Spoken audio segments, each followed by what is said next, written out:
Direction le palais présidentiel où s'est tenu ce matin un conseil des ministres présidé par le chef de l'État, le compte-rendu de Awa Touré. Après la réponse favorable du gouvernement aux revendications exprimées la veille par les militaires du rang, le Conseil des ministres de ce mercredi 19 novembre a pris des décisions importantes, toujours dans le sens de la résolution définitive de ces problèmes.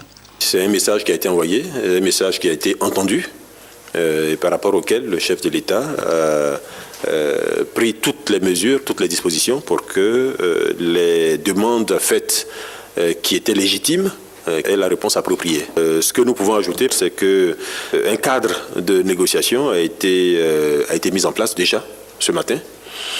Un calendrier a également été validé ce matin même.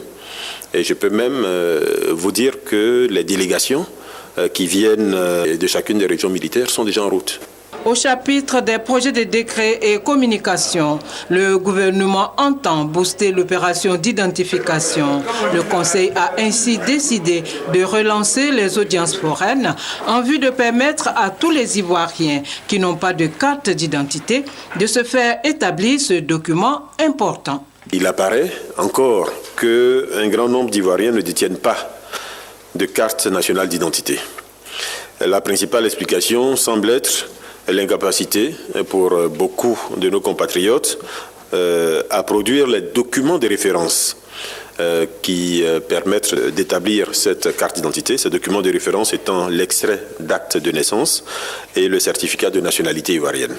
En vue de remédier à cette situation, le Conseil a décidé de l'organisation d'une nouvelle opération spéciale d'audience foraine, au fin de permettre à ces personnes-là, à ces citoyens qui sont dépourvus de pièces d'identité, d'obtenir le jugement supplétif d'acte de naissance et d'obtenir ensuite le certificat de nationalité qui vont leur permettre d'établir leur carte nationale d'identité.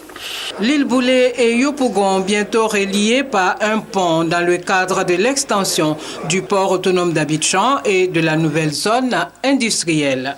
Le gouvernement a un projet de développement important pour l'île Boulé, qui va être la zone d'extension de nos entreprises industrielles à Abidjan, la zone d'extension également du port autonome d'Abidjan.